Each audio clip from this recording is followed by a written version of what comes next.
ফরিদপুর ৪ আসনে জাতীয় পার্টির মনোনীত সংসদ সদস্য পদপ্রার্থী মুফতি রায়হান জামিলের নির্বাচনী প্রচারণাকালে হুমকি ও গালাগালের ঘটনার প্রতিবাদে ব্যতিক্রমধর্মী কর্মসূচি পালন করছে তার সমর্থকরা। সোমবার সকাল ১০টায় চরভদ্রসন উপজেলার ম্যাজিস্ট্রেট বাজার এলাকায় মুফতি রায়হান জামিলের নেতৃত্বে ও তার সমর্থকদের অংশগ্রহণে কাফনের কাপড় পরিধান করে শান্তিপূর্ণভাবে নির্বাচনী প্রচারণা চালানো হয়। এই কর্মসূচির মাধ্যমে তারা নির্বাচনী পরিবেশে বাধা, ভয়ভীতি ও অশালীন আচরণের বিরুদ্ধে তীব্র প্রতিবাদ জানান।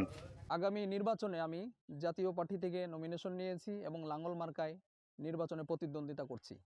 তো আমি বিভিন্ন জায়গায় নির্বাচনী প্রচারণায় গিয়ে বিভিন্ন গালাগালি এবং বিভিন্ন হুমকি ধমকির সম্মুখীন হচ্ছি।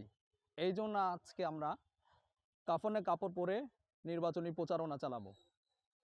সাথে সাথে আমি নির্বাচন কমিশনকে উদাত্ত আহ্বান জানাবো, আপনারা জানেন যে সুষ্ঠু এবং অবাধ যদি নির্বাচনী পরিবেশ না হয় তাহলে কিন্তু আমরা নির্বাচনে অংশগ্রহণ করতে পারবো না এবং আমরা প্রচারণাও চালাতে পারবো না। তাই আমি নির্বাচন কমিশনের কাছে বিশেষভাবে অনুরোধ করব, আপনারা আমাদেরকে নির্বাচনী প্রচারণা চালানোর জন্য বিশেষভাবে আমাদেরকে সুন্দর পরিবেশ সৃষ্টি করুন।